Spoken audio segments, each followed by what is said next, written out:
बिस्मिल्लाहिर्रहमानिर्रहीम। अस्सलाम वालेकुम दोस्तों, I am Areed Saleem. Welcome to my YouTube channel novel orchid. कैसे हैं आप सब लोग जी। तो गाइस, आज मैं हाजिर हुई हूँ आपके पास एक नवा नावल लेके। चलते हैं अपने नावल की तरफ आज जी। तो गाइस, ये जो नावल है ना, ये ज़रा है फोर्स्ड मैरिज बेस है। इसमें जो हमारी हीरोइन है वो रूड है। हीरो ने उन्होंने ना पहली नज़र से पसंद कर लेना है। तो मैं थर्ड मैरिज बेस भी कह सकती हूँ, क्योंकि हीरो की तीसरी शादी है। पहली हीरो की वाइफ मर गई है। हीरो थोड़ा वडेरा टाइप है, तो उसकी ना वो बड़ा अमीर कबीर रईस ज़्यादा है ना, तो हीरोइन देख के पसंद आ गई। लेकिन हीरोइन उन्हें मुँह नहीं ला रही। तो वो कहती है कि हीरो बड़ा अयाश होगा, जो रईस होते हैं वो अयाश होते हैं, ये होता है वो होता है। तो वो हीरोइन के माइंड सेट ये है। लेकिन अब हीरो साहब जो है वो हीरोइन पे फिदा हुए पड़े हैं। तो ये अब देखते हैं, आगे पढ़ते हैं कहानी। मुझे तो ये काफ़ी इंटरेस्टिंग स्टोरी लगी है, तो आप लोग को देखते हैं कैसी लगती है। Let's start our novel. लेकिन उससे पहले अगर आप लोगों ने मेरे चैनल नावल ऑर्चिड को सब्सक्राइब नहीं किया तो सब्सक्राइब कर लें और साथ में बेल आइकन भी प्रेस कर लें, ताकि आने वाली वीडियो आपको इजीली मिलती रहे। तो आइए चलिए नावल पढ़न। ऑफिसर्स कॉलोनी में धीरे धीरे शाम उतर रही थी। कुछ गहरे बादलों, सुरमई पहाड़ों के मुल्ज की चोटियों और सरसब्ज़ शादाब वादी के घने दरख्तों ने शाम को इस रंग को मज़ीद गहरा कर दिया था। शेर लाला अपने घर के गेट पर खड़ी थी। गेट के सामने घर के मतवाजी रुख पर स्याह कोलतार की सड़क थी, जिसके दोनों तरफ सफ़ेदे और पापलर के दरख्त एक तरतीब से लगे हुए थे। ये सड़क ट्रैफिक के लिए बहुत कम इस्तेमाल की जाती थी, इसलिए कॉलोनी के बच्चे बेफिक्री से यहाँ क्रिकेट, फुटबॉल और दीगर पसंदीदा खेल खेलते थे। बूढ़े और ख़वातीन अक्सर टोलियों की सूरत में चहलकदमी करते नजर आते थे।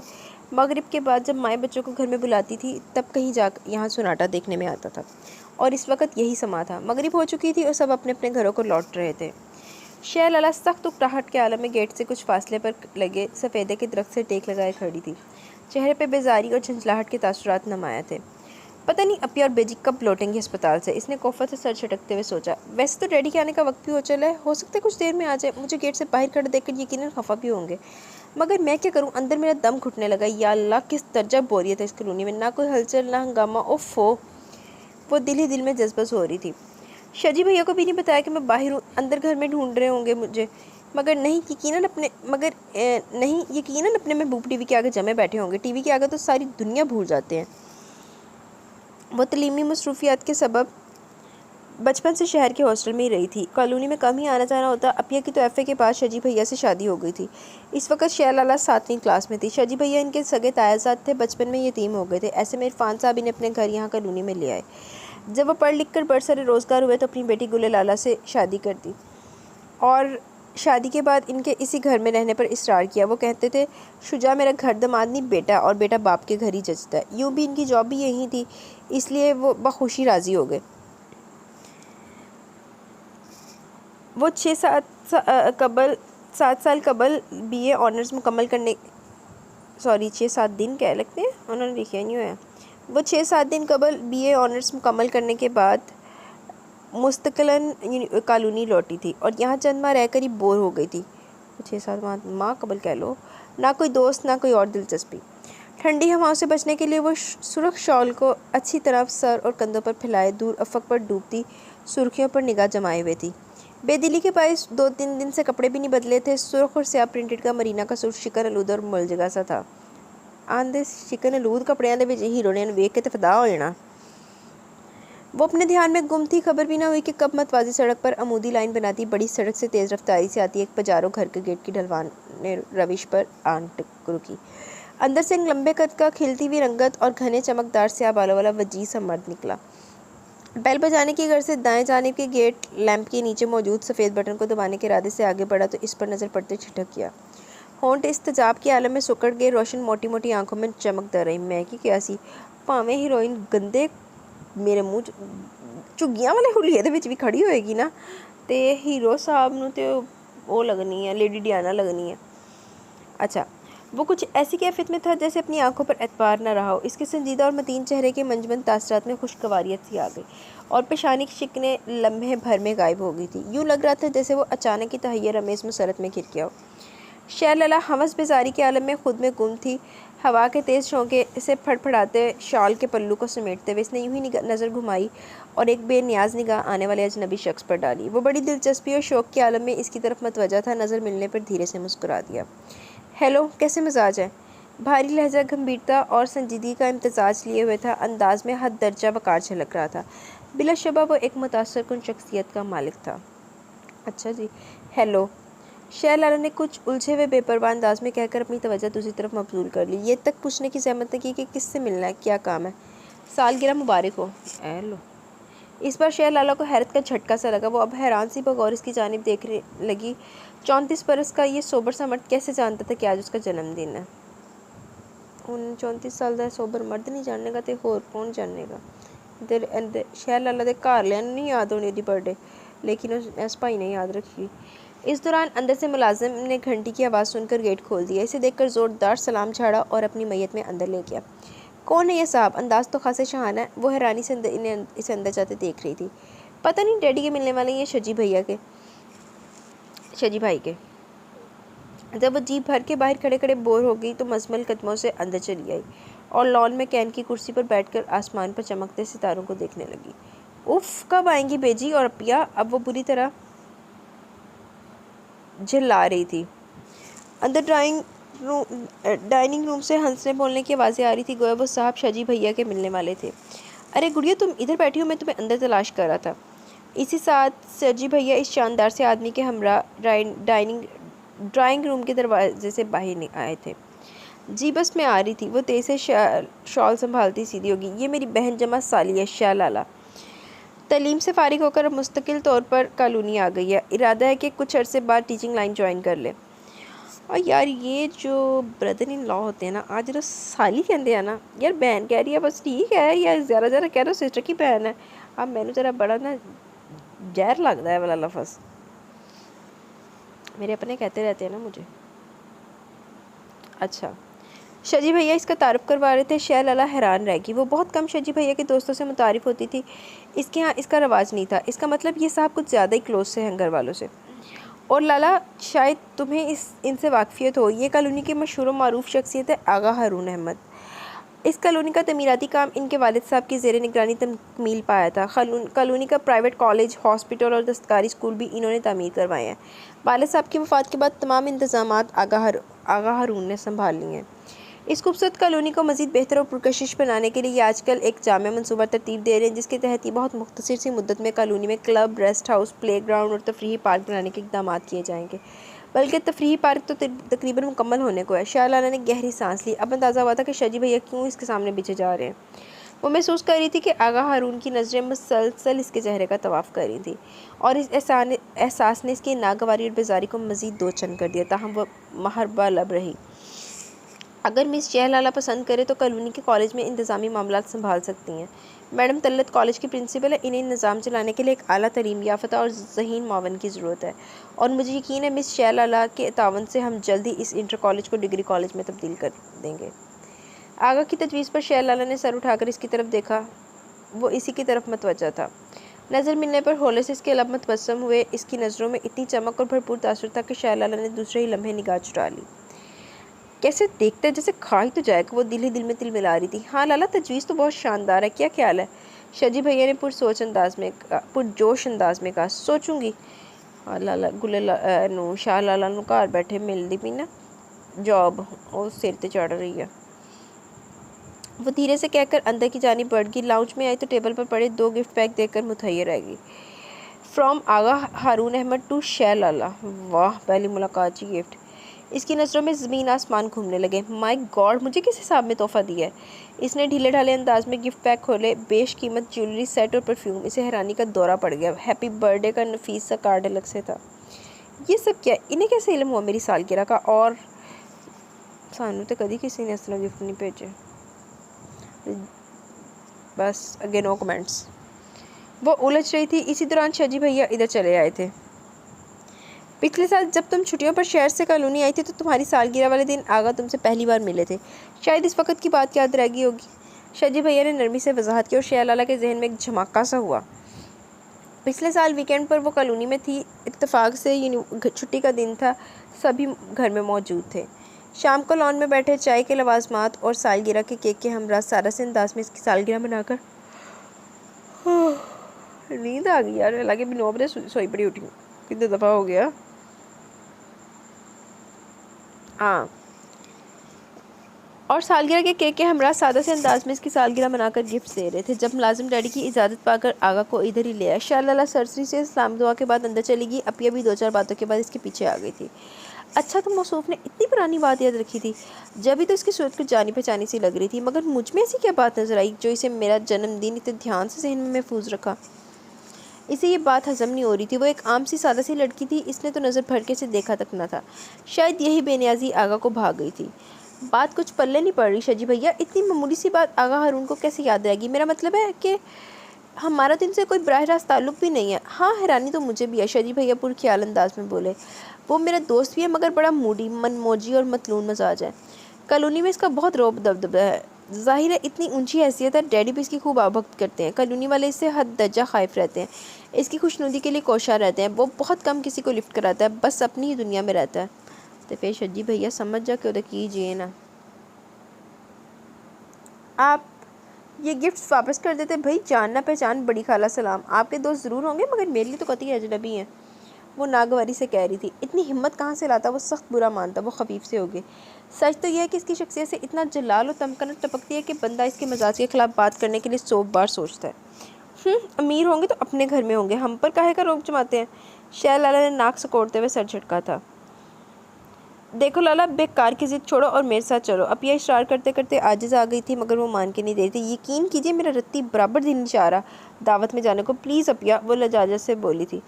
इसने ख़ास तौर पर बेजी से तुम्हारे लिए कहलवाया था। देखो इतने बड़े पैमाने पर आगा पैलेस में तकरीब मुनक्किद की जा रही है। कॉलोनी के लोग तो मुंतज़िर रहते हैं ऐसी बुलवामों के। आगा एक बार बुलाए तो 100 बार सर के बल चढ़ के जाते हैं। बड़ा फ़ख्र महसूस करते हैं इस किस्म की शहाना दावतों में शरीक होकर। और एक तुम हो के अपिया बुरा समूह बनाते हुए बोली। आने अपिया ने आंदी तो अपिया ने मुँह बनाया। मेरी भैन होंदी तो उन्हें मेरा लड़ के चले जाना सी, मैं भी उन्हें कहना सी कि चल ठीक है, मैं तेरा मेरा ताल्लुक ख़त्म। मुझे माफ़ रखिए ऐसी दावतों से। इसकी बेजारी बददस्तूर कायम थी। ख्वाम का की बोरियत, इसने नाक सकोड़ी। बाजी चली जा, की पता तेन चंगी चीज़ा मिल जान उथे। खान पीन का भी इंतज़ाम किया होगा यार आगा ने। अच्छा, एक तो तुम हर शय से बहुत जल्दी बोर हो जाती है। अपिया ज़िच होने लगी। मैं चाह रही थी तुम्हारी थोड़ी सी आउटिंग हो जाए, फिर कॉलोनी के दिगर मौजिन से भी मुलाकात भी हो जाती, दिल बहल जाता तुम्हारा। भाई सीधी सी बात है, मुझे वो बंदा ही नहीं अच्छा लगा। अजब पुरस्रासी शख्सियत है इसकी। फिर इसकी गैदरिंग से मुझे क्या वास्ता? वो कतियत से बोली और अपिया को हार मानना पड़ी। मेरी भैन तो कभी हार ना माने। शाम को शजी भैया, अपिया और डैडी दावत पर चले गए थे। बेजी इसके ख्याल से घर पर रुक गई थी। वो टाइम पास करने के लिए लाउंज में टीवी के आगे जम गई। सोफे पर नीमदराज होकर प्रोग्राम देखते देखते यूं ही ज़रा देर को ऊँघ आ गई। मान फ़ोन की तेज़ बेल पर वो हड़बड़ाकर उठ बैठी। वॉल क्लॉक पर नज़र गई तो हैरान रह गई। वो गुज़िश्ता 1.5 घंटे से महवे ख्वाब थी। कमाल है, पता ही नहीं चला। वो चप्पल घसीटती लाबी में रखे फ़ोन की तरफ बढ़ी थी। खिड़की के सिमटे हुए पर्दों से बाहर गहरी होती शाम के अक्स वाज़े नज़र आ रहे थे। हेलो, इसने शिकस्ता से अंदाज में रिसीवर उठाया। ये सितम नहीं तो क्या है कि जिसके आज़ाज़ में महफिल से जाई जाए वही मंजर से गायब हो। आपने बहुत ज़बरदस्त माया मेरा। भारी मर्दाना लहजे का शाकीपन और इस्तेहकाक पर अंदाज अंगश्ते बंदा कर गया। वो जैसे पत्थर की होगी। इसके वहम गुमान में भी नहीं था कि आगा इसकी गैर हाजिरी का इस दर्जा नोटिस ले लेगा। मेरी तबीयत कुछ नासाज थी, इसलिए वो दिल में उमड़ती गुस्से की लहर को दबाकर रस्मी सी माजरत ख्वाहाना अंदाज में बोली। इसे कहते हैं किसी की जान गई, आपकी अदा ठहरी। बहरहाल अगर आप बर वक़्त मतला कर देती तो मैं ये दावत कैंसिल करा देता कि इस सूरत में इसके इनकाद का कोई जवाज़ ही नहीं बनता था। वाह वाह वाह, हाय खुदाया, मैं की कवां, मैं लाजवाब हो गई। आका ने मैंने लाजवाब करता। शैल अल्लाह खाक भी न समझ सकी। आका के लहजे में इतना हतमीपन और कतियत थी कि वह जवाबी कार्रवाई के तौर पर अंदाज में सख्ती पैदा करने में कामयाब नहीं हो पाई। इसमें मेरा क्या दोष है? ये आपका ज़ाती मामला है। वो बमुश्किल तमाम अपना गुस्सा ज़ब्त कर रही थी। मगर वाज़ेह है आप मेरी ज़ातियात में दखील हो चुकी हैं। दाखिल कर लो। आज से नहीं, साल भर पहले से। आपको जान लेना चाहिए। आगा के लहजे में हद दर्जा रऊनत और नरूठापन था। वो जैसे सख्ते में आ गई। यकलख्त इसका चेहरा सुर्ख पड़ गया, मुठ्ठियाँ भींच गई, दुराने खून तेज़ होता महसूस हुआ। आप किस अंदाज में मुझसे बात करें? शहलाला का लहजा वाज़ेह तौर पर सख्त था। मैं आपकी राया नहीं हूँ, बराए करम आप अपनी हद में रहें। वो भुनाकर बोली। अच्छी बात है, अब मैं आपको बताऊँगा मेरी और आपकी हदूद क्या है। इसके साथ ही रिसीवर रख दिया गया। एक साने को शहलाला बुत बनी खड़ी की खड़ी रह गई। वो हक्का बक्का रिसीवर हाथ में लिए घूरी थी। धमकी? वाह, क्या समझते हैं मौसूफ खुद को। वो गुस्से से खोलने लगी। शर्म तो नहीं आती पराई लड़कियों को ताकते हुए, इतनी उम्र को पहुँच के शादीशुदा भी हो गए मगर नज़र में हिजाब नहीं भरा। वो दांत पीस रही थी। अपिया बता रही थी बहुत अरसा कबल अपने ख़ानदान की लड़की से शादी हुई थी। इस लड़की की उम्र ने वफा नहीं की और शादी के 2 साल बाद वो अल्लाह को प्यारी होगी। इसके बाद आगा लंदन चला गया था पढ़ाई की घर से। वहाँ जाकर जाने के चांद चढ़ाए होंगे। किसी को क्या खबर, वो सख्त मुतनफ़र हो रही थी। मैडम तल्लत से मिलकर इसे खासी मुसरत हुई। बड़े करीने की खातून थी। इनके हमरा एडजस्ट होने के में इसे चंदा दुश्वारी न हुई। बाजी जो करीने दी खातून ना भी होंदी ना ते आगा ने सैट कर देना सी उनके करीने सारे। अब किसी हद तक कॉलोनी में इसका दिल लगने लगा था। इस रोज़ अपिया के लाडले बेटे अरसल को बुखार था। अपिया खुद भी बीमार थी। इत्तेफाक से डैडी और शजी भैया दोनों घर पे नहीं थे। अरसल को हॉस्पिटल ले जाने का मसला था। अपिया मैं कॉलेज से छुट्टी ले करके अरसल को हॉस्पिटल ले जाकर दिखा देती हूँ। तुमसे संभल जाएगा, अपिया ने कहा से बोली। बहुत शरारती है, घर में गाड़ी भी नहीं है, पैदल इसे उठा के कैसे जाओगी, वो परेशानी से कह रही थी। कोई बात नहीं, 5 मिनट की तो वॉक है। इसने एहतियात से गोल गुथने से 2.5 साल अरसल को बाजू में ले लिया, जिसके रुखसार बुखार की हिद्दत से सुरख हो रहे थे। घर से सीधी सड़क अस्पताल की तरफ जाती थी। सड़क के इर्द गिर्द सफ़ेद और पापलर के दरख्त हवा में लहरा रहे थे। सुबह 11 बजे का वक्त था। चंदा रोना नहीं शाबाश। वो तेज़ तेज़ चलती हुई अरसल को थपक भी रही थी। अस्पताल पहुंचकर वो सीधी ओपीडी की तरफ बढ़ी थी। खुशकिस्मती से रश ना होने के बराबर था। काउंटर पर स्लिप बनवाने के बाद वो डॉक्टर के कमरे के बाहर बैठे अटेंडेंट की तरफ में तवज्जो हुई। डॉक्टर साहब फारिग हैं क्या? वो जी राउंड पर हैं जी। अटेंडेंट ने सर से खिसकती हुई टोपी जमाते हुए मुस्तैदी से जवाब दिया। राउंड पर? इसे ताज्जुब हुआ। मगर 9 से 12 तो ओपीडी का टाइम होता है, राउंड 12 बजे के बाद शुरू होता है। वो झंझलाई भी सी लग रही थी। बात यह है जी कि आगा साहब अस्पताल के दौरे पर आए। तमाम डॉक्टर साहिबान और स्टाफ इनके साथ है। वो मुआयना करें यहाँ के इंतजामात का। ओफो, वो सख्त बेजारी से इधर उधर देखने लगी। इसी असना में पूरा वफद इधर आता दिखाई दिया। लो जी, डॉक्टर साहब आ गए हैं और आगा साहब भी। अटेंडेंट मुस्तैदी से खड़ा होकर मौतबाना नज़रों से इस तरफ देखने लगा। बाहर के दरवाजे की सीम पड़ते हुए आगा के कदम इसे देखकर खुद ब खुद सुस्त पड़ गए। डॉक्टर्स इन हमाक से इसके मशवरे और तजावीज़ सुन रहे थे। खैरियत है? आगा को तशवीश लाहक हुई। कोई खैरियत से अस्पताल कब आता है, हॉस्पिटल कब आता है? वो झल्लाहट छुपाकर सपाट लहजे में गोया भी। तभी आगा इसकी गोद में नीम ख्वाबेदा गुपलू से बच्चे की तरफ मत देखने लगा, जिसे वह इसके घर में 2-4 बार देख चुका था। डॉक्टर साहब आपको फरागत हो तो बच्चे को देख लें, इसे रात से बुखार है। वो कदर जताने वाले अंदाज में ड्यूटी पर मौजूद डॉक्टर की तरफ देखने लगी। आगा हारून ने एक गहरी निगाह इस पर डाली। धानी कपड़ों में उखड़े उखड़े अंदाज और बिगड़े हुए तेवर लिए वो पेशानी पर बल डाले बेजार सी खड़ी थी। जाने क्या बात थी, इसके बेमरवत और रूखे पीके रवैयों के बावजूद इसकी तरफ दिल खींचता था। कोई बात थी जो इस आम सी आदम बेजार लड़की को ख़ास बना गई थी। गो आगा ऐसे रवैयों का आदी नहीं था। वो मद्दे मुकाबल की ऊंची आवाज़ बर्दाश्त नहीं करता था। इसका अना परस्त और हाक माना मजाज किसी दूसरे की मनमानी और बदमजाजी हरगिज़ गवारा नहीं करता था। मगर इस खुरदरी और जारहाना मजाज वाली लड़की के सामने वो खुद को बेबस महसूस करता था। डॉक्टर आगा से रुखसत चाहते हुए अपने रूम की तरफ बढ़ गए। साथ ही शैलाला को भी अंदर आने का इशारा किया। Excuse me. वो इसकी साइड से होकर झपाक से डॉक्टर के कमरे में चली गई।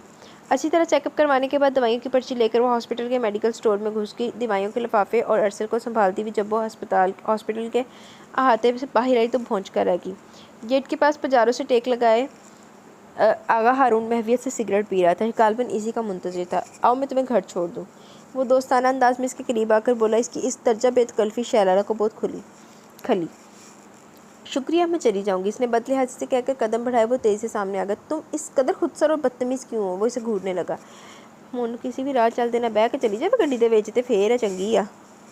इसके कड़े तेवर देखकर वो एक लम्हे को ख्वाहिश सी होगी। चलो आओ बैठो, वो जलाल में आकर हुक्मिया बोला। मैं पहले भी अर्ज़ कर चुकी हूँ आगा साहब कि मैं आपकी राया नहीं हूँ, मैं अपनी मर्ज़ी की मालिक हूँ। इसकी आंखों में देखते हुए वो चबा चबा कर बोली। बमुश्किल तमाम ज़ब्त कर रहा था वो। तो फिर तुम भी एक बात कान खोल कर सुन लो। वो इसके हटीले अंदाज पर गज़बनाक चेहरा लिए इसके मुकाबले आकर एक एक लफ्ज़ पर जोर देकर बोला। एक दिन मैं तुम्हें अपनी मर्ज़ी से चला कर दिखाऊंगा। इसकी आंखों में चिंगारियां बरस रही थी। वो दिन मर के भी नहीं आएगा। शैलाला सुर्ख चेहरा लिए मुठिया भेज कर इश्तियाल के आलम में गोया हुई और गाड़ी का दरवाज़ा एक धमाके से बंद हुआ था और फिर जैसे घर में एक भौंचाल सा आ गया। आगा हारून ने अपना प्रपोजल शैलाला के लिए भेजा था। इसने तो ज़मीन आसमान एक कर डाला। किसी सूरत भी हमारा होने को तैयार न थी। शजी भैया की दिली ख्वाहिश थी। अपिया तकरीबन नीम रजामंद थी और डैडी भी इस प्रपोजल पर संजीदगी से गौर कर रहे थे। रह गई बेजी तो वो बेचारी न 3 में न 13 में। सारी ज़िंदगी दूसरों के फैसलों पर साथ किया था। इनकी अपनी कोई मर्ज़ी नहीं थी। मुझे किसी कीमत पर ये रिश्ता मंजूर नहीं है। वो पैर पटक रही थी। अपिया जज्बाती होकर इसे देख रही थी। भैया अगर कोई मकबूल वजह भी तो हो इनकार की। वो इसके इनकार को इसकी नादानी पर महमूल कर रही थी। इस तरह के नवाब टाइप लोग बड़े अय्याश और मगरूर हुआ करते हैं। सिर्फ अपनी मैं इनको अहमियत देने वाले, और मेरा ऐसे लोगों के साथ गुजारा नहीं हो सकता। इसने साफ कह दिया। आगा हारून ऐसे नहीं है, बस ज़रा कम गो हैं और लिए दिए रहते हैं। तुम्हें बहुत खुश रखेंगे। इतनी चाह से रिश्ता मांगा। कितने घराने उम्मीदवार थे अपनी बेटियों के लिए, मगर आगा ने शादी के लिए पेशरफत नहीं की। तुमने इनका कुफर तोड़ा खुदा खुदा करके। इसी बात से तो मुझे साजिश की बू आती है, शैलारा ने जोर देकर कहा। आखिर ऐसी क्या बात देख ली इन्होंने मुझ में? कॉलोनी में कितनी ही हसीन और ज़हीन और सलीकामंद लड़कियां मौजूद हैं। मैं तो इनके मुकाबले में कुछ भी नहीं। इतनी आम सी लड़कियों को हीरे मोती नहीं जड़े। पता नहीं आगा ही फिदा हो गया। आगा ने तेरे भी हीरे मोती जड़े नजर आते। बात सारी ये है कि आगा साहब इंतकामी कार्रवाई के तौर पर ये कदम उठा रहे हैं। वो आदि हैं राया को अपने सामने सर झुकाए देखने के। मैंने इनकी हाकमियत नहीं मानी तो इन्होंने ये तरीका सोच लिया मेरी तजलील व तहकीर का। वो अपने मौक़िफ़ पर मजबूती से कायम थी। लहजे में वो अपने मौक़िफ़ पर लहजे में बला का तंज और जहरीलापन था। तुम गलत सोची हो। वो तो बहुत पहले जब तुमसे मिले थे तब से मुतासिर थे। और यही तो सवाल है अपिया कि क्यों मुतासिर हुए? मुझ में तो ऐसी कोई बात नहीं। अपिया झल्ला सी गई। भाई ने नज़र आ गई होगी कोई ऐसी बात। बाज़ औक़ात किसी को पसंद करने के लिए ख्वाहिश वजह नहीं होती, बस यूँ ही कोई शख्स मन को भा जाता है। जिस तरह किसी को पसंद करने के लिए कोई रीज़न नहीं होता, इसी तरह बाज़ औक़ात यूँ ही कोई शख्स बिला वजह हमें बुरा लगने लगता है, कोई वाज़ेह सबब ना होने के बावजूद। हम इसको पसंदीदगी के मुकाम देने से कासिर रहते हैं। मेरे मामले में आप यही समझ लें। वो इत्मीनान से बोली। मुझे वो साहब पसंद नहीं है। भाई मुझे तो सीधे साधे आम से अपने जैसे साफ गो लोग अच्छे लगते हैं। वो कंधे उचकाकर मज़ीद गोया हुई। या खुदा, अपिया ने सर थाम लिया। तुम तो सचमुच टेढ़ी खीर हो। खबर भी है तुम्हारे भैया और डैडी इस रिश्ते के कितने हमायती हैं। अपिया बिगड़ कर इसे देखने लगी। भला बताइए तो अपने आबा अजदाद के ख़ानदानी नाम और दौलत के अलावा मौसूफ़ के पास और कौन सी खूबी है? वो इस्तज़ाइया बोली। हाँ, एक और पॉइंट मौसूफ़ के हक़ में ज़्यादा कि शक्ल सूरत के अच्छे हैं। इसके अलावा मज़ीद कोई चांद तारा इनकी शख्सियत पर टिका दिखाई नहीं देता। माफ़ कीजिएगा भैया, इस दर्जा मगरूर और खुदपरस्त शख्स से अपनी किस्मत फोड़ने का मेरा कोई इरादा नहीं। आप भैया और डैडी से कह दीजिएगा। वो होटल लहजे में बोली। शजी भैया इसके इनकार पर बहुत परेशान दिखाई दे रहे थे। वो आगा कंस्ट्रक्शन कंपनी में एक अहम ओहदे पर फाइज थे। इस हिसाब से आगा हारून इनका बॉस भी था। फिर कॉलोनी में आगा की अपनी एक मुस्तहकम और इनफरादी हैसियत थी जिसे चैलेंज नहीं किया जा सकता था, और इनके हिसाब से आगा के रिश्ते में कोई ऐसा ऐप भी नहीं था। देखा जाता तो शहर के बेहतरीन प्रपोजल था। खुदा जाने इन्होंने कितनी शादियाँ कर रखी होगी शजी भैया। एक तो वो हैं जो हम सबके इल्म में है। लंदन में 5 वर्ष इनका क़याम रहा है, वहाँ 2-3 तो ज़रूर कर रखी होंगी। जब दौलत घर की लौंडी और इख्तियार भी हो तो कौन काफर पाठशाही का दामन थामे रहेगा?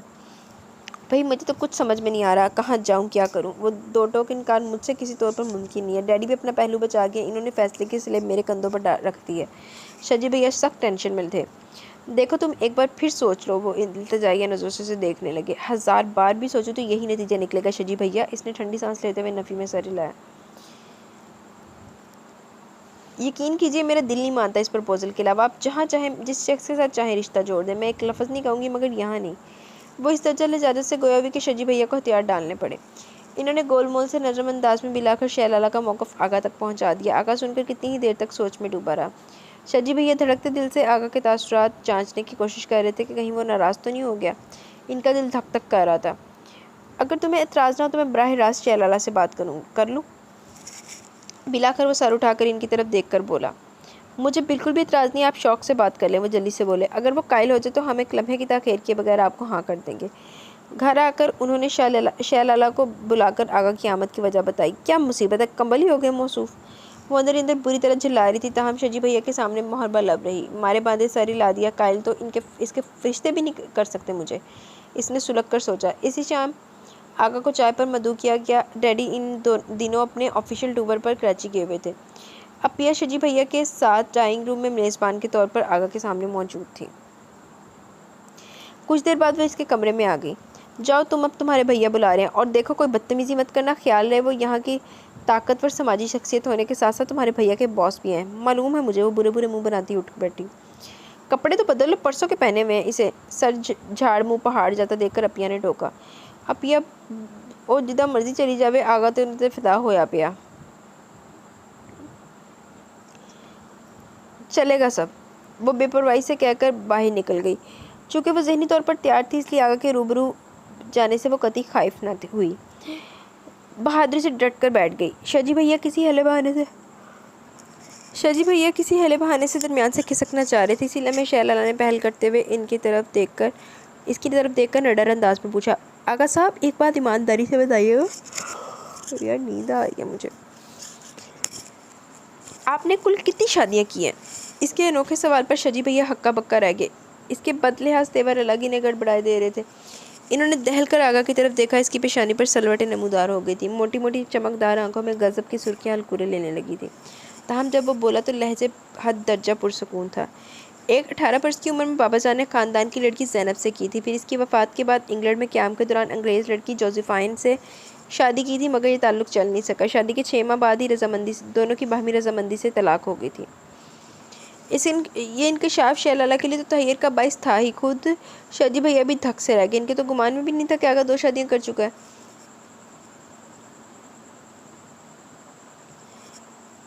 तो गोया अब मुझसे शादी रचाने का इरादा है। इसकी हद दर्जा बदलिहाजी पर आगा पूरी तरह पेचोताब खा रहा था। शाजी भैया भी बरहमी से शहलाला को देख रहे थे। इसे बेहतर था वो सामने ही ना आती। ख्वाम का बात बढ़ाकर आगा के गुस्से को आवाज़ दे रही थी। हाँ, आगा ने इसकी आंखों में आंखें डालकर अटल अंदाज में कहा। वो इसके जारहाना तेवरों की ताब न लाते हुए निगाह चुरा गई। आपने कैसे सोच लिया मैं सर झुकाकर आपके हरम में चली आऊँगी? इसने बदलिहाजी की इंतहा कर दी। अब के आगा का जबत पारा पारा हो गया। वो सुर्ख चेहरा लिए उठ खड़ा हुआ। This is too much. वो आग बगाला होकर बैरूनी दरवाजे की तरफ लपका। शाजी भैया आगा आगा करते रह गए। ये तुमने क्या किया? ने नाराज़ कर दिया। शाजी भैया के लहजे में हरास गालिब आ गया था। जाओ इन्हें रोको नादान लड़की। इस दर्जा अप्रोचफुल बंदे को ललकारना सरासर बेवकूफ़ी है। हम कल को किसी मुसीबत में भी घिर सकते हैं। जाओ इन्हें रोको। शाजी भैया के सरासीमा तेवर शहलाला को कन्फ्यूज़ कर गए। वो अपनी जिद भूलकर बाहर की तरफ लपकी। बात सुनिए। वो गेट से निकलने को था जब शहलाला तकरीबन भागती हुई इसके सामने आ गई। आगा को लामहला रुकना पड़ा। इसने गुस्से से सुर्ख होती आंखों से शहलाला की जानिब देखा। अंदर चलिए प्लीज़, मेरे रास्ते से हट जाइए मोहतरमा। इतनी तवाज़ा काफ़ी है। वो नहायत तल्खी से गोया हुआ। अगर आपको मेरी कोई बात बुरी लगी तो मुझे इसके लिए अफसोस है। वो इसे ठंडा करने की गर्ज से बाउजलत बोली। इसके इस दर्जा शीरी अंदाज पर लम्हे भर को आगा को मोम बना गए। इसे यकीन नहीं आ रहा था कि ये वही लड़की है जो कुछ देर पहले अपने तहकीरा में इस्तज़ाई अंदाज में इसको आतिशफ़शां बना गई थी। यूँ आजमाइश बनकर मेरे सामने ना खड़ी हुआ करो, मैं ज़बत खोने लगता हूँ। नरमी से इसका गदाज बाजू थाम कर एक तरफ करते हुए वो ख्वाबेदा से लहजे में गोया हुआ। इसकी नज़रों की तपश और लम्स की हिद्दत शहलाला के रुखसारों पर खून छलका गई। वो फितरी हिजाब के हसार में आ गई। पलकें झुक गई थी और सारी तरारी लम्हा भर में हवा हो गई थी। फिर वो सर झटक कर तेजी से इसकी गिरफ्त से निकलकर एक तरफ हो गई। आगा गुमसुम सा बेखुद खड़ा इसको निगाह के जरिए दिल में उतार रहा था। मैं फिर आऊँगा मेरी ज़िंदगी। वो इसके सामने होले से झुककर मखमूर लहजे में बोला। तुम्हें हमेशा के लिए अपना बनाने के लिए। शहलाला बुरी तरह चौंक कर इसको घूरने लगी। हया का तलस्सम और लम्स की मीठी मीठी दहकती हुई मदहोशी पल भर में रफू चक्कर होगी। आपकी ये ख्वाहिश कभी पूरी नहीं होगी। वो भुना ही तो गई थी। ये तो वक्त बताएगा। आगा का अंदाज़ बहुत चैलेंजिंग था। वो बल खा कर रह गई। होनी को कौन टाल सकता? डैडी भले चंगे कराची गए थे। वापसी पर रोड एक्सीडेंट में शदीद जख्मी हो गए। फिर जख्मों की ताब न लाते हुए बिलाकर चल बसे। घर में जैसे को हराम सा मच गया। कितनी मुद्दत तक इस हादसे पर दिल को सब्र नहीं आया, मगर वक्त हर जख्म का मरहम होता है। अब शाजी भैया और बेजी को इसकी शादी की ज़्यादा फिक्र रहने लगी थी। इन्हीं दिनों एक नया मसला उठ खड़ा हुआ। आगा कंस्ट्रक्शन कंपनी की नई ब्रांच लाहौर में खोली गई थी। इसका इंतज़ाम संभालने के लिए शाजी भैया को इस ब्रांच का हेड बनाकर लाहौर ट्रांसफ़र होने के ऑर्डर आ गए। ज़ाहिर है अपिया और अरसल भी शाजी भैया के हमरा लाहौर जा रहे थे, क्योंकि ये ट्रांसफ़र मुस्तकिल बुनियादों पर किया जा रहा था। ऐसे में शहलाला की रहाइश का मसला था। लाहौर जाने पर वो आमादा नहीं थी और यहाँ कॉलोनी में से अकेले छोड़ना शाजी भैया के लिए मुमकिन नहीं था। बेशक बेजी इसके हमरा मौजूद थी, मगर वो खुद भी बीमार रहने लगी थी। इसकी देखभाल क्या करती। ऐसे में अपिया ने दबे लफ्ज़ों में फिर से आगा के प्रपोजल का जिक्र छेड़ दिया। शाजी भैया भी यही चाह रहे थे। कमाल है अपिया, क्या मैं इस दर्जा बार हो गई हूँ आप पर कि एक अयाश तबा मगरूर रईस के पल्ले बांध रही है इसके हरम की जिन्नत बनने के लिए। वो चीख पड़ी थी। आंखों में पानी उतरने लगा। अपिया तड़प की उठकर इसे गले से लगाकर प्यार करने लगी। हम तुम्हारा बुरा हरगिज़ नहीं चाह रहे मेरी जान। तुम्हारे मजाज और आदत को सामने रखकर आगे के प्रपोजल पर गौर किया। बेशक तुम्हारा एतराज़ बजाय वो पहले से 2 बार शादी कर चुका, मगर जान वो बातें अब किस्सा परीना बन चुकी हैं। एक मर गई दूसरी छोड़ गई, किस्सा ख़त्म। वो तुम्हें अपने दिल की रज़ा से घर में बसाएगा तो ज़ाहिर है हर तरह के नखरे भी उठाएगा। तुम जो चाहोगी नाज से मनवा लोगी। ऐसे संजीदा मजाज और रूट से बंदे जब मोहब्बत करने पर आते हैं तो इंतहा कर देते हैं। वो तुम्हें हर तरह से खुश रखेगा। इसी पहलू को मद्देनज़र रखते हुए हमने इसके साबका शादियों की कबाहत को सिर्फ नज़रअंदाज किया है। तुम भी सब बहमें दिल से झटक दो। अब ये वो बहुत फरेबी और मुंतकिम है, महज आपको दिखाने को प्यार मोहब्बत जतला रहा है। देख लीजिएगा, बांदी बना कर रखिएगा, वो महज मुझे फ़तह करना चाह रहा है। इसे ये बात चैन नहीं लेने दे रही कि इस कदर मामूली और आम सी शक्ल सूरत वाली लड़की इसकी शानदार शख्सियत और हैसियत को नज़रअंदाज करिए। प्लीज़ आप समझिए। तो वो इल्तिजा कर रही थी, तुम भी कुछ समझने की कोशिश करो। अब क्या बोली तो इनके लहजे में बला की संजीदगी थी। हम इस वक्त आगा की मुखालफत मोल लेने की पोजीशन में नहीं है। अगर डैडी जिंदा होते तो और बात थी, मगर मौजूदा सूरत हाल में आगा के खिलाफ स्टैंड लेना सरासर घाटे का सौदा है। शजी एक तरह से इनके मुलाजिम है, इनकी तरक्की के पीछे आगा का हाथ है। फिर कॉलोनी में आगा एक बाइख्तियार है शख्सियत है। आगा ने हाथ खींच लिया तो हमारा इस कॉलोनी में क्याम खुशगवार न रहेगा। तो इसका मतलब ये है कि आगा मुझे ख़रीद रहा है, अपना इख्तियार जताकर बेबस करके शिकार कर रहा है। वो चटक गई।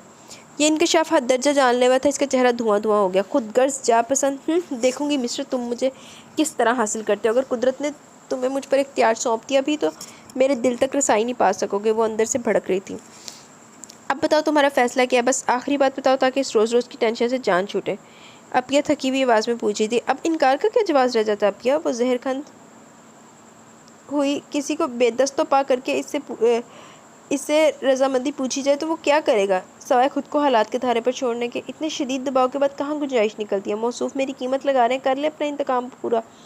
जाए कह दे आए काजी और गवाह, ले आए काजी और गवाह।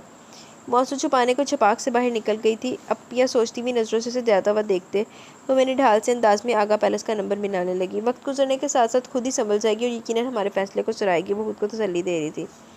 क्या मुसीबत है भाई, ये एहतजाजी मुजाहरा कब तक जारी रहेगा? शादी की तीसरी रात भी जब वो आगा के बेडरूम का अंदरूनी दरवाज़ा खोलकर बराबर वाले कमरे में सोने की घर से कदम बढ़ाने लगी तो वो जिद होकर बोल पड़ा। शहर लाला ने एक कटीली निगाह इस पर डाली। मुझ पर अपनी इजारादारी कायम करना थी, सो कर ली। अब आपको इससे क्या गर्ज के मैं कहाँ जाके सोती हूँ? इसकी बात पर आगा मानी की नज़रें इस पर जमाकर आहिस्तगी से मुस्कुराता हुआ इसके सामने आ गया। कहाँ कायम करने दिया इजारादारी? सारी हसरतें दिल के तहखाने में बंद पड़ी हैं। तमन्नाएं बेताब और आरजुएं बेकरार है तुम्हारे वजूद पर तसल्लुत जमाने को। मगर इसने दानिस्ता फिक्रा अधूरा छोड़ दिया और होले से इसके माथे पर झूलती लट को खींचा। वो जो इसकी सरगोशी करते लहजे के खुमार और मानियत पर पूरी जान से काँप रही थी, इसकी जसारत पर आग बगोला होने लगी। ज़रा फ्री होने की ज़रूरत नहीं है, वो सख्ती से कहकर लट छुड़ाने लगी। मैं इस वक्त से भी इससे भी ज़्यादा फ्री होने की ज़रूरत महसूस कर रहा हूँ। वो बरजस्गी से गोया हुआ फिर हाथ बढ़ाकर इसका बाजू थाम लिया। शहर लाला को जैसे करंट सा लगा। इसकी कुर्बत से हवास पाख्ता करने लगी। वो बेदम होने लगी। हाथ हटाइए। वो नज़र मिलाए बगैर अपने बाजू को इसकी फौलादी गिरफ्त से आज़ाद कराने की सही कर रही थी। और तुम ये तकल्लुफ़ हटा दो ना। वो इसकी आंखों में झांकते हुए वारफ्तगी से बोला। मुझे बेवकूफ़ बनाना इतना आसान नहीं आगा साहब। मैं मुफ्त में हाथ आने वाला माल नहीं हूँ। आपकी अमारत, आपकी हैसियत, शान शौकत और वजाहत मेरी नज़र में किसी एक चीज़ की भी अहमियत नहीं है। मैं हथकंडों से मरूब होने वाली लड़की नहीं हूँ। इस चमक दमक से कोई अकल का अंधा ही मुतासिर होगा। सिर्फ अपने घर वालों के मफाद की खातिर मजबूरी का सौदा किया है। इसका बेलचक को कतई अंदाज अपने अरूज पर था। आगा को झटका सा लगा। नज़रों की जोत बुझ गई। वो जो समझ रहा था कि वो इसके जज्बों को पजीराई बख्श कर इसके साथ शादी पर रजामंद हुई है, जज्बात से सरशार दिल यकदम वीरान हो गया। किसने कहा था मजबूरी का सौदा करने को ना करती? जज्बों पर अना का निकाब चढ़ाकर वो दृष्टि से बोला और इसका बाजू छोड़ दिया। तुमने बहरे तौर आगा पैलेस आना ही था। मैं जिसको एक बार हासिल करने का सोच लूँ इसको अपना बनाकर ही दम लेता हूँ। हाँ, और अब तो 3 मरतबा ये सादत हासिल कर चुके हैं। इसने लफ्ज़ 3 पर ख़ास तौर पर जोर दिया। वो भड़क उठा। ज़बान संभाल कर बात करो। अपने और मेरे मुकाम का तयन करके बोला करो, वरना मैं लिहाज नहीं करूँगा। ये धमकी किसी और को दीजिएगा। इसके हरधर्म अंदाज ने जल्दी पर तेल का काम किया। आगा ने शोला बार नज़रों से देखते हुए एक झटके से इसका बाजू मरोड़ते हुए सामने पड़ी कुर्सी पर धक्का दे दिया। तकलीफ़ की ज़्यादती से बेख्तियार लाला के मुंह से चीख निकल गई। अब आप तशद्दुद से काम लेंगे, मेरा दिल फतह नहीं कर सकते? लिख लीजिए बेशक। इसकी आंखों में उतरते आंसू और लहजे में दहकता अलाव आगा के भड़कते हुए अंदाज पर पानी डालने लगा। वो जो इसे सबक सिखाने का इरादा किए हुए था, इसके बढ़ते हुए कदम सुस्त पड़ने लगे। वो आहिस्तगी से पीछे हट गया। कुछ भी सही, वो इसकी मोहब्बत थी, वो इसके साथ ज़्यादती नहीं कर सकता था। वो बाजू से हिलाती आंसू पीते हुए अंदरूनी दरवाजे से दूसरे कमरे में घुस गई और जल्दी से लॉक लगाकर बिस्तर पर आ गई। अब ये कुछ अर्से बाद इससे मिलने और उसकी खैर खबर लेने के लिए आगा पैलेस आई तो उसके बेपरवाह अंदाज देकर हक्का बक्का रह गई। इनका तो ख्याल था कि इसे अब अकल आ गई होगी। इन्होंने इसे एतमाद में लेकर बड़े प्यार से नरमी से समझाया, मगर वो अपने मौक़िफ़ पर डटी हुई थी। आप लोगों ने और इन्होंने जो ज़बरदस्ती करनी थी कर ली। अब क्या चाहते हैं आप लोग? मुझसे जो नापसंदीदा है वो हर हाल में नापसंदीदा है। ज़बरदस्ती कोई किसी को अच्छा या बुरा नहीं लग सकता। मैं कैसे इनकी पजीराई करूँ। मेरे दिल में कोई गुंजाइश, कोई मस्बत तासुर ही नहीं है। धमकी और इख्तियार से इंतकाम के लिए हासिल की गई हूँ मैं। अब यह इसके जहन से आगा के लिए बना हुआ मनफी तासुर ख़त्म करने में नाकाम रही थी। फिर कितने दिन बीत के आगा हारून ने इसे इसके हाल पर छोड़ दिया। इसके मामूलात में कम ही मुदाखलत करता। फिर इसकी अपनी बेतहाशा मसरूफियात थी। कभी कंस्ट्रक्शन कंपनी के सिलसिले में लाहौर कराची के चक्कर लगते, कभी कॉलेज, हॉस्पिटल और स्कूल के माली और इंतज़ामी अमूर के सिलसिले में ज़िम्मेदार अफराद मुलाकात के लिए आए हैं। कभी आइंदा के मंसूबों की तकमील के लिए इंजीनियर और मुनज़्ज़म हज़रात से मीटिंग तय की जा रही है। वो मखसूस नवाबाना याशियाँ किस वक्त करते होंगे मौसूफ़। शैलाला बेचैनी से मुंतज़िर थी इसे रंगे हाथों पकड़ने की। संजीदा किस्म की मसरूफियात तो दिखावे महज, असल रंग तो बाद में खुलेंगे। वो इस रोज़ शाम को बेमकसदी अंदाज में लॉन में बैठी हुई थी, हल्की हल्की फवारी से भिगो रही थी। अपने ख्यालात में इस कदर महब थी कि बारिश और आगा दोनों के आने की खबर ना हो सकी। बारिश में क्यों बैठी हो? वो खाली ज़हनी के आलम में इसकी तरफ देखने लगी। तुमसे ही कह रहा हूँ भाई, इतनी ठंड में बीमार होना है क्या? वो दोबारा बोला तो इसे सही मानों में होश आया। आसमानों पर पानियों से भरे बादल तैर रहे थे तो यकीनन कुछ देर बाद जलथल हो जानी थी। बारिश अच्छी लगती है क्या? एक लम्हे को कुछ सोचकर वो भी इसके मुकाबिल लॉन में चेयर घसीट कर बैठ गया। पता नहीं वो बेजारी से गोया भी। आगा ने एक लम्हे को इसकी गंदमी गालों पर टिके बारिश के कतरों को दिलचस्प नजरों से देखा, फिर हल्का सा मुस्कुरा दिया। ऐसी ही बेनियासी खुद में मगन आलम से बेगाना कैफियत में मैंने पहली बार तुम्हें तुम्हारी सालगिरह के मौके पर देखा था। खुद फरामोशी की वो शहाना और मगरूराना अदा मुझे तुम्हारी तरफ मतवज्जा करगी। फिर ठीक है, 1 साल बाद तुम्हें दोबारा इस सफ़ेदे से टेक लगाए गेट के आगे इसी मूड में खड़े देखा। लड़कियों में यह अदा अच्छी लगती है, हद दर्जा मुंजमन, महव और बेनियाज सा शहाना अंदाज मुकाबिल को बात करने से कबल 100 बार सोचने पर मजबूर कर देता है। गैर मर्द की सारी जुर्तें बहा के ले जाता है। लड़कियों में नस्वानी गरूर और बेनियाजी होनी चाहिए कि ये गैर मर्दों के दस्ते हवस से बचने के लिए बेहतरीन हिफाजती बाड़ के काम आते हैं। हाँ, मगर वाज़ेह रहे, गैर मर्दों के लिए, अपने मर्द के लिए हरगिज़ नहीं। वो कदरे आगे को झुककर मानीखेज़ अंदाज में जोर देकर बोला, फ्रॉडी जाल में कसने के लिए दाना डाल रहा है। वो बिल्कुल भी मुतासिर नहीं हुई थी। इसकी नरम खोई से इसकी पेशानी शिकन आलूद होने लगी। होंठ चबाते हुए गर्दन मोड़कर दूसरी तरफ देखते हुए गोया अपनी लात ताल्लुकी का इजहार करना चाह रही थी। आउटिंग पर चलोगी? रास्ते में बारिश भी इंजॉय कर लेना। वैसे तो वो कभी जाने पर आमादा न होती, मगर इस वक्त सचमुच इतनी बेजार हो रही थी कि थोड़ी सी पसोपेश के बाद तैयार हो ही गई।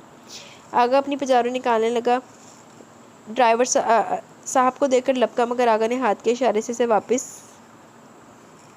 अपने क्वार्टर में जाने को कह दिया। वो लोग अभी कॉलोनी से निकले ही थे कि बारिश ज़ोरों शोर से बरसने लगी। ओदे ओदे स्याही माइल सबस पहाड़ों पर धुंध सी छा गई। गाड़ी की पूरी हरारत आरामदे फिजा में कैसेट प्लेयर से गूंजने वाली दिलकश आवाज़ ने गोया एक समा सा बांध दिया।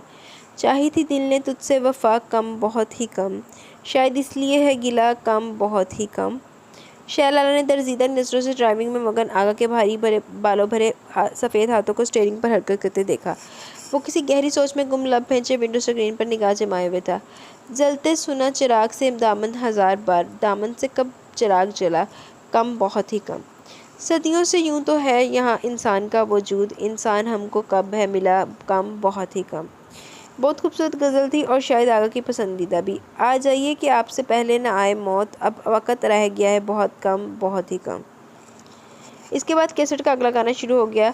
ए मेरे हमनशी चल कहीं और चल, इस चमन में अब अपना गुजारा नहीं, बात होती गुलों तक तो सह लेते हम, अब तो कांटों पर भी हक हमारा नहीं। दिल को बहलाएं कैसे शबे हिजर में, दिल बहलने का कोई सहारा नहीं। चांद भी छुप गया, रात भी ढल गई, आसमां पे कोई भी सितारा नहीं। शैलाला हैरान हो रही थी कि इस तर्जा रईसाना मजाज वाले शख्स का ज़ौक़ इतना नफीस भी हो सकता है। वो गीत के बोलों में गुम था और शायद इस आवाज़ के ज़रिए से भी कुछ जताना चाह रहा था। जाने किसकी लगन, किसकी धुन में मगन, जा रहे थे कहीं मुड़ के देखा नहीं।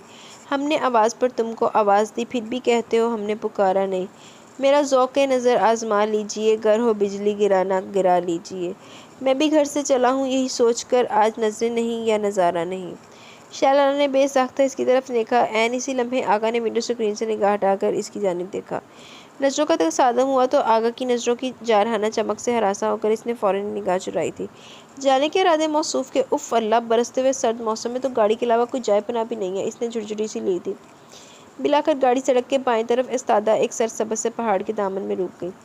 इंजन बंद करके अपनी सीट को आरामदेह हालत में बैक करते वक्त आगा कदर तिरछा होकर दोनों बाजू सीने पर बांधकर टेक लगाते हुए इसका जाने मतवज्जा हुआ।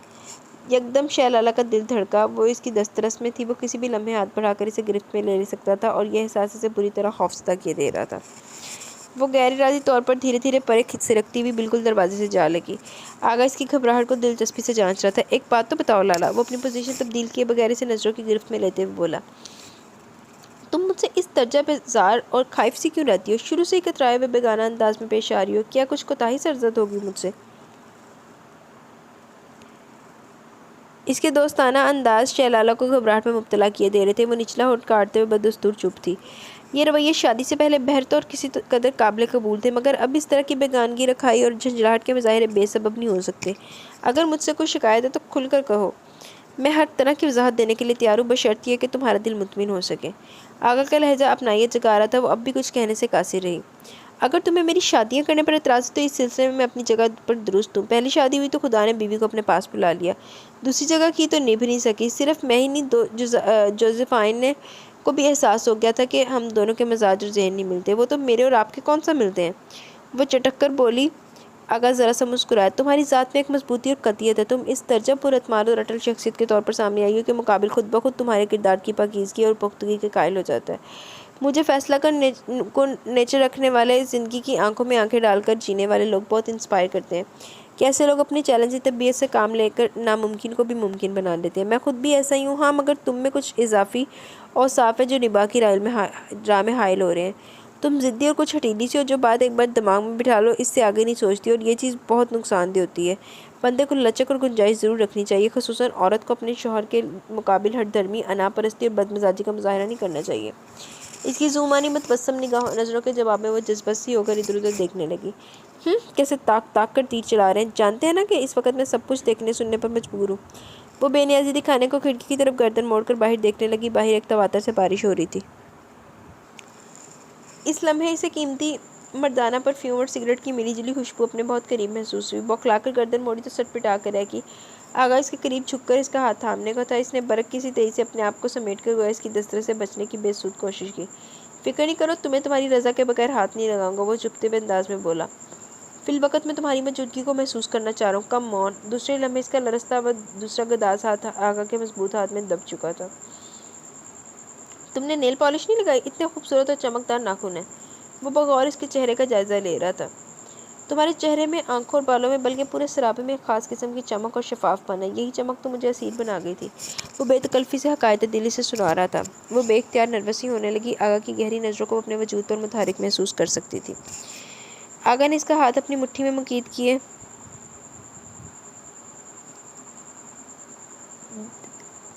देखकर ठंडी सांस ली। एक लम्हे को इसके दिल ने की बेईमान होती धड़कनों ने इसे उकसाया था। दी चाहा इसी हाथ को भरपूर झटका देकर इसके ठंडे पड़े नाजुक से कदास वजूद को खुद के करीब कर ले और खुद में समोकर जज्बों की सारी प्यास बुझा ले।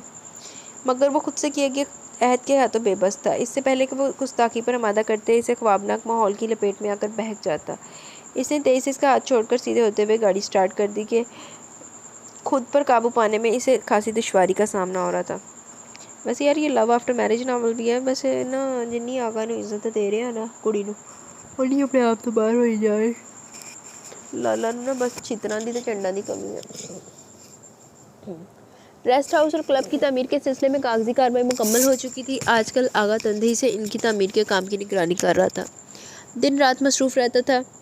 शह लाला ने कॉलेज जाने का मामूल जारी रखा था। सुबह से दोपहर तक वहाँ वक्त गुजर जाता, मगर इसके बावजूद बाकी दिन काटे नहीं करता था। उकता देने वाली शामें और बेचैन रातें। एक तो बेजी भी कॉलोनी में नहीं थी। शजी भैया ने अपने साथ लाहौर ही ले गए थे। अचानक इसके जहन में ख्याल आया। इस शाम वो बेचैनी से आगा का इंतज़ार कर रही थी। साहब कब तक आ जाएंगे? शाम गहरी होने लगी तो वो किचन में मसरूफ़ मुलाजिम से पूछ बैठी। खुद से तो आगा के मामूलात का इल्म ही नहीं था। घर बार में कभी दिलचस्पी नहीं ली थी। घर का काम मुलाजिम करते और आगा की ज़रूरियात का ख्याल रखने को उसका ख़ास मुलाजिम शरीफुद्दीन मौजूद होता। वो जी शरीफ को बेहतर पता होगा। खान सामा ने इनकसारी से जवाब दिया। शरीफ को ढूंढती हुई वो आगा के बेडरूम आई तो वो वार्डरोब खोले साहब के कपड़े सेट करता नजर आया। आज जब पानी तमीराती कंपनी के सदस्य साहब की मीटिंग है बीबी जी, शाम 6 बजे से 8 बजे तक जारी रहेगी। फिर साहब इन्हें डिनर के लिए शहर के 5 स्टार होटल में ले जाएंगे। वहीं इसकी रहाइश का बंदोबस्त भी किया गया है। अंदाजन रात 10 बजे तक वापस लौटेंगे साहब। अब बीवी गुल लाला तो लगती मैंने शरीफुद्दीन ओदी बीवी पई है।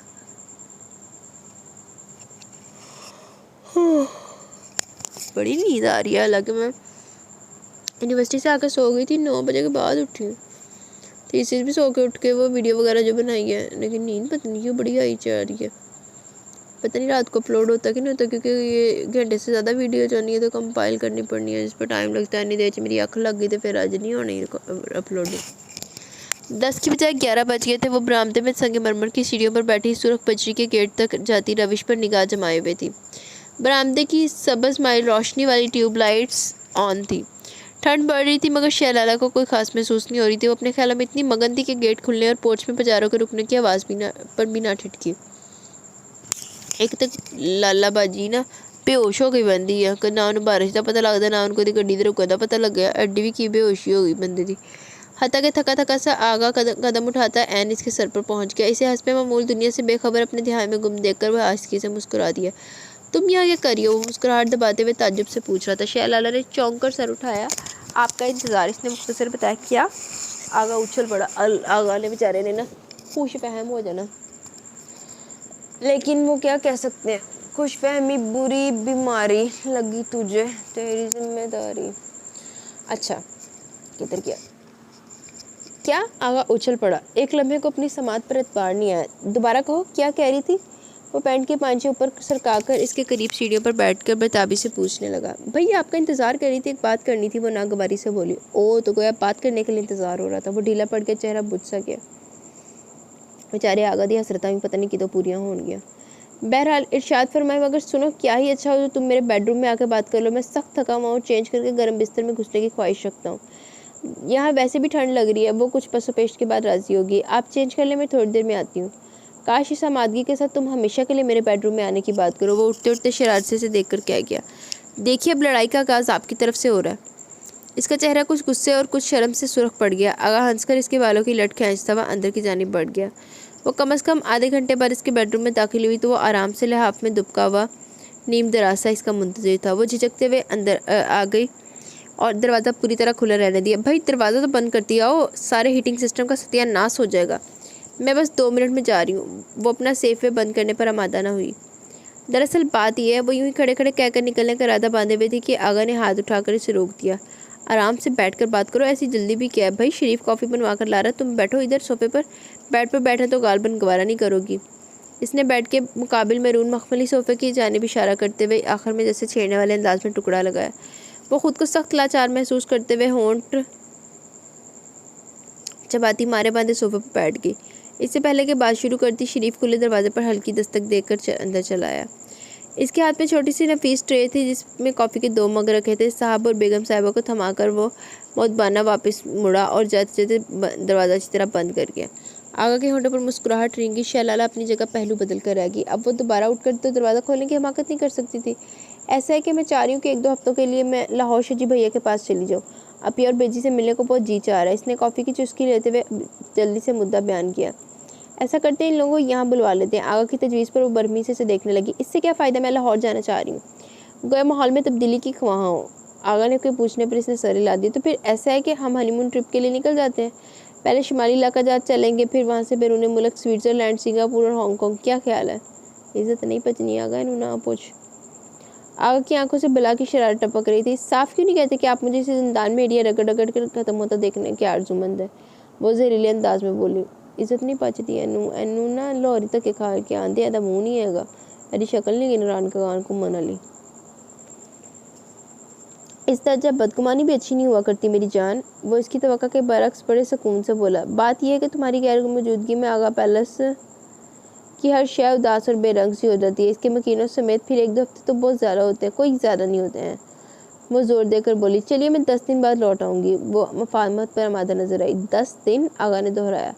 यार 10 सदियाँ लगेंगी हमें, इसने झुरझुरी लेकर कहा। मैं कुछ नहीं जानती, बस आप मुझे 1-2 दिन में भिजवा दे लाहौर। वो हटीलेपन से बोली। आगा दिलचस्पी से इसकी ज़िद्दी और खुद से तासुर जांच रहा था। अच्छी बात है, मैं शरीफ से कहकर इंतजामात करवा दूंगा। वो तो इसे यूं ही तंग कर रहा था, वरना इसे क्या एतराज़ था इसके जाने पर। मगर ये क्या, काम निकलवा कर शुक्रिया और नजराना दिए बगैर जा रही हो? इसे उठने के लिए पर तोलते देकर वो छेड़े बिना न रह सका। क्या मतलब? वो उठते उठते फिर बैठ गई और चंबे से बोली। हाय मतलब मुतालब ना पूछा करो जिंदगी। वो शरीर अंदाज में कहते हुए बेड से निकलकर इसके सामने आ गए। चॉकलेटी कलर के मखमली पेटी वाले स्लीपिंग गाउन में इसका दराज कद मजीद नुमाया हो रहा था। इसकी पुरशौकनी का और आंच देता लहजा शहलाला के औसान खता करने लगा। वो उठकर जाना चाहती थी, मगर आगा इसके ऐन मुकाबिल इस तरह खड़ा था कि वो उठकर खड़ी होती तो सीधा इसके सीने से टकरा जाती। सुनो, वो हौले से झुककर मोहब्बत भरे नरम गरम अंदाज में मुखातिब हुआ। इसके बारी में लहजे में कुछ था कि शहलाला के दिल की धड़कनें बेतरतीब होने लगी। देखिए, अब वादा खिलाफी मत करें। वो मुश्किल अपने तमाम हवासों पर काबू पाते हुए लरजती आवाज में सर झुकाए बोल रही थी। मुझे अपना अहद याद है। वो पंजों के बल इसके मुकाबले बैठ गया और इस तरह के अब वो किसी तौर पर उठकर नहीं जा सकती थी। मगर यह तुम भी तो अब सजा में तरमीम करो कुछ। ये इंतजार जानलेवा बनता जा रहा है।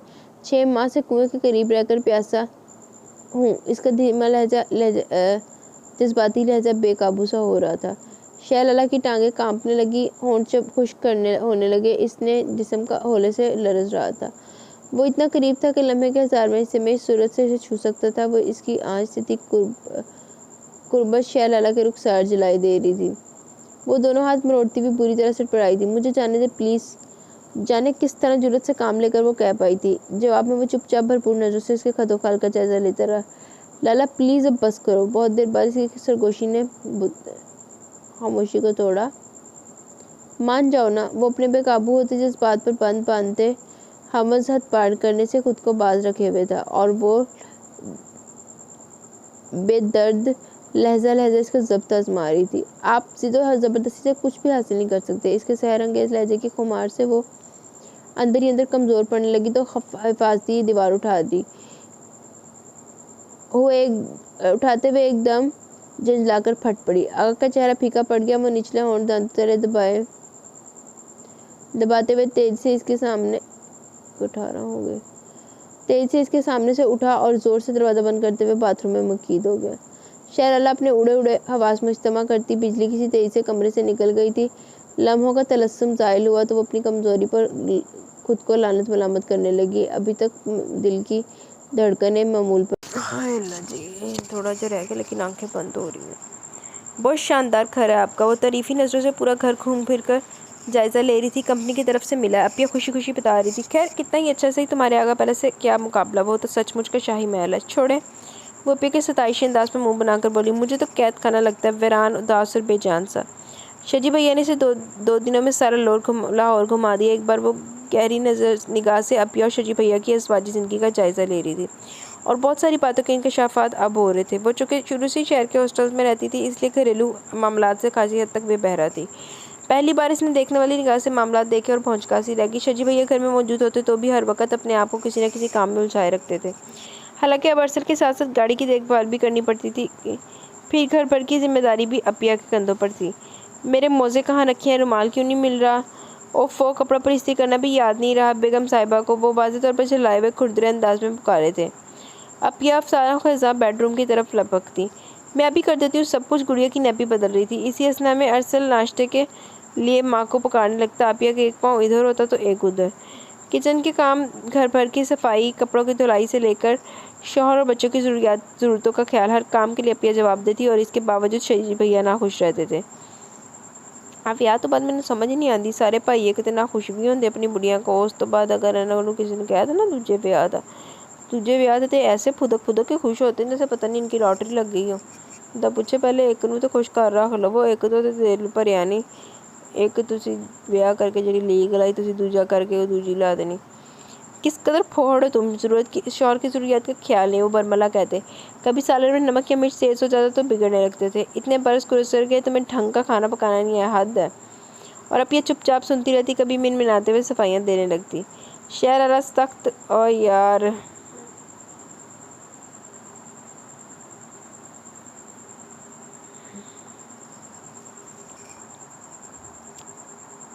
इस्तेजाब के आलम में अपिया को देखती रह जाती। कमाल है अपिया, शजी भैया आप कितनी इंसल्ट करते हैं और आप है कि हुक्म की बांधी बनी फिरकी की तरह इनके आगे पीछे घूमती रहती हैं। वो नाराज़गी से कह रही थी।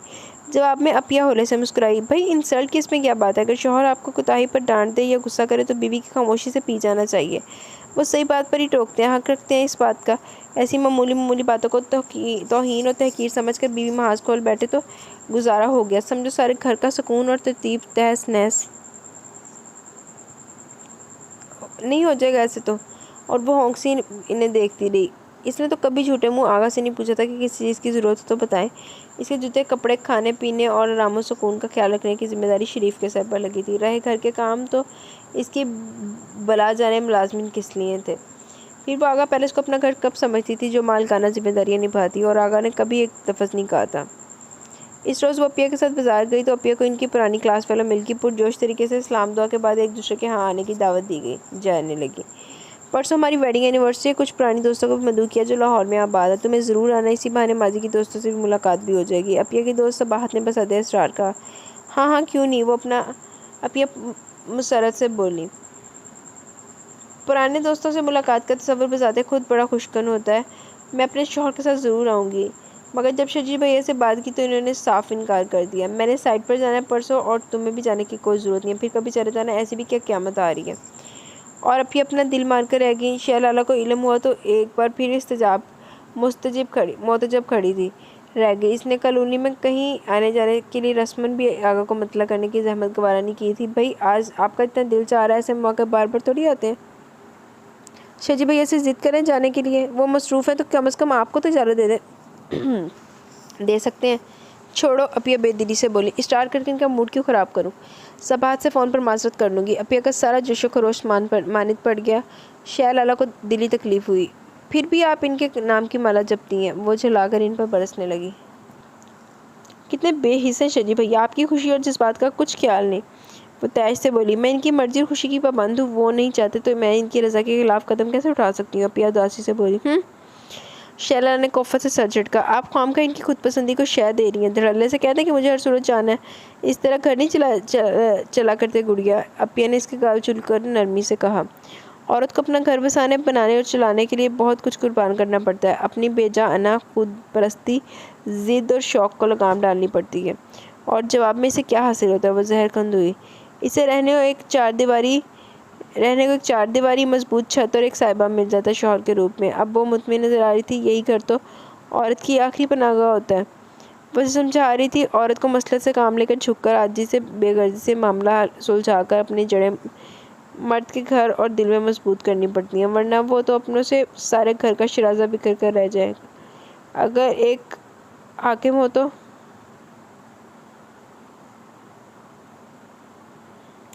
इसके साथ गुजारा करने के लिए दूसरे शख्स को भी लामहला महकूम बनना पड़ता है, वरना घर नहीं बनते। क्या शजी भैया को आपसे मोहब्बत नहीं? मेरा तो ख्याल था वो आपको बहुत चाहत से प्यार करना है। वो उलझ कर पूछ रही थी। इसमें क्या शक है, वो मुझसे बहुत मोहब्बत करते हैं, दिली रजामंदी से अपनाया। वो फ़खरियाँ बोली। मगर ये कैसी मोहब्बत है, इतनी इजारादारी, तसल्लुत, हाकमियत और ड्रोब। वो मुँह बनाकर बोली, ये भी मोहब्बत के अंदाज हुआ करते हैं। अब तुम्हारा क्या ख्याल है, मजनू या रांझे की तरह दिन रात मेरे नाम की तस्बीह पढ़ते रहें या रोमानवी डायलॉग झगड़ा करें? मर्द की मोहब्बत इस तरह होती है, इसके ज़्यादा की तलब करना बेवकूफ़ी है। मर्द औरत के आराम और आसाइश का ख्याल रखे और इसका होकर रहे, बस यही बहुत काफ़ी है। रहा रोब, गुस्सा और हाकमियत, तो मशरक़ी मर्द में यह औसाफ तो शुरू से मौजूद हैं यार।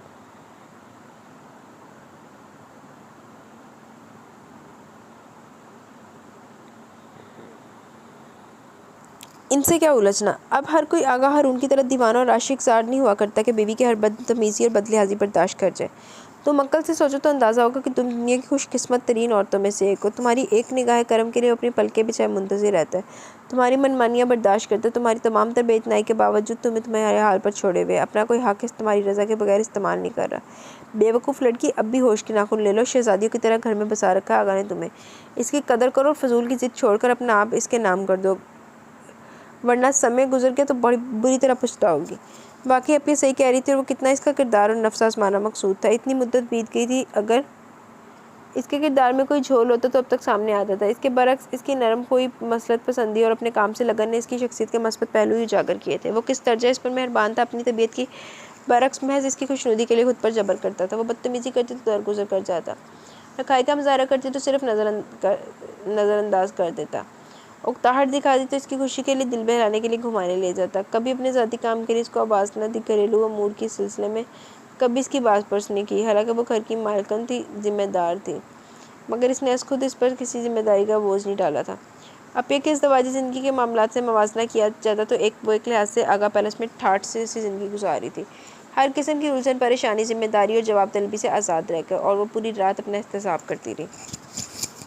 10 दिन मुकम्मल हो चुके थे इसके क़याम को। आगा तकरीबन रोज़ ही फ़ोन पर इसकी खैरियत दरियाफ़्त करता था। रात को ही फ़ोन पर इसने बताया कि मैं कल सुबह की फ़्लाइट से आ रहा हूँ, तुम्हें लेने।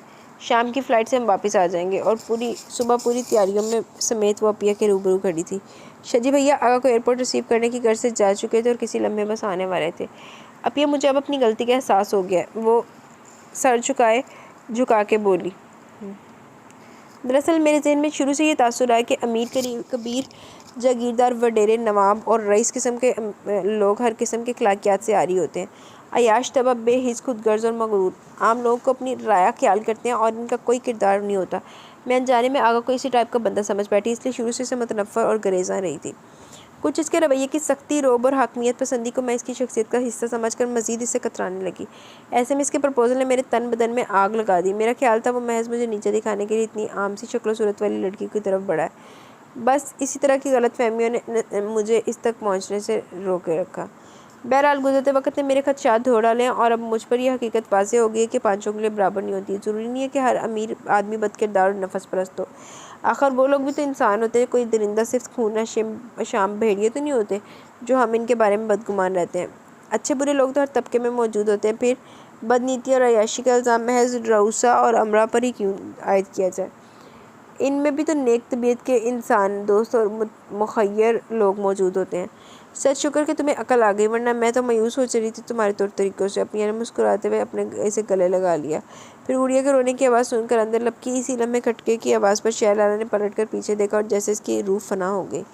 आगा के चेहरे पर शोलों की लपक थी और आंखों में गज़ब की चिंगारियाँ सी बरस रही थी। बहुत खूब, पिलाकर वो फनकारते हुए बोला, तो ये थी तुम्हारे ग्रेस की वजह। भला कब कब तुमने मुझे किसी बुरे फेल में या किसी ऐसी वैसी ख़वातीन से चहले करते देखा था, या किसी गरीब से वहशियाना सलूक करते दिखाई दिया मैं तुम्हें? क्या मेरे रूम फ्रिज में बोतलों की कतारें सजी हुई थी देखी तुम थी, या मेरी ख्वाबका से किसी हसीना को बरामद होते देखा था? बोलो, जवाब दो ना। आगा की रग रग से अंगारे दौड़ रहे थे और इसकी शोला फशा नजरें शहलाला को भस्म कर देने के दर पे थी। ज़बत से वो मुठिया बेंचे निचला होंठ दांतों से कुचल रहा था। वो इस दर्जा गज़बनाक और माइल वहशत तो कभी नज़र नहीं आया था। शहलाला का चेहरा सफ़ेद पड़ गया और आंखें खौफ से फैलने लगी। मुझ जैसे बदकिरदार, बदचलन और अखलाकियात से आई रईस के पास तुम जैसी पारसा और मुक़द्दस और मोहतरम हस्ती का क्या काम? ओके, तुम बखुशी यहाँ रहो हमेशा के लिए। अब तो मुझे तुम्हारे पलट कर आने का कतई कोई इंतज़ार नहीं। मेरी तरफ से तुम आज़ाद हो।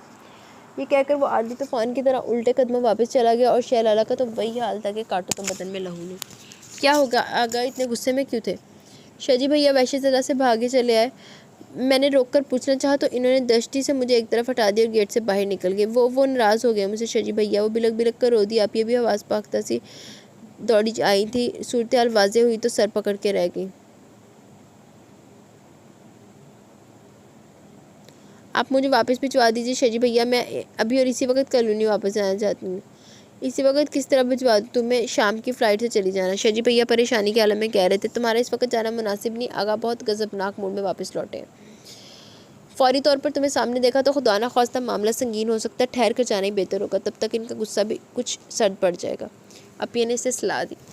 सोए इत्तफाक शाम की फ़्लाइट ना मिल सकी और इसने वो पूरी रात कांटों पर बसर की। दूसरी सुबह मुँह अंधेरे ही वो तैयार होकर बैठ गई। शजी भैया ने सुबह 8 बजे की फ़्लाइट से भिजवा दिया। शहर आकर टैक्सी के ज़रिए वो कॉलोनी पहुंची। शरीफ तुम्हारे साहब कहाँ हैं इस वक्त? इसने आगा पैलेस पहुंचते सबसे पहले शरीफुद्दीन को तलब किया। वो जी, मैं खुद भी लाइलम हूँ। शरीफ का सब बौखलाया हुआ था। कल शाम से घर नहीं आए। सारी रात मैं इंतज़ार करता रहा। आज सुबह 6 बजे के करीब फ़ोन करके घर के हालात पूछे थे, मगर ये नहीं बताया कि कहाँ है। बस इतना कहा कि रात को देर से लौटूंगा। ओह, तफसील सुनकर वो बेकरार सी होगी। बहरहाल इतनी तसल्ली तो होगी कि रात को लौट आएंगे। नहा धोकर ताज़ा दम होकर पहली बार पूरे आगा पैलेस में ऊपर नीचे फिर कर अच्छी तरह जायज़ा लिया। सफाई सुथराई और दीगर इंतज़ामिया मूड देखे मुलाजमीन को कुछ तरामीम के लिए हदायत दी। शाम को किचन में घुस गई। 2-3 डिशेज शरीफ से पूछकर साहब की पसंद की बनाई। फिर नए सिरे से खुद को सजाया सवारा।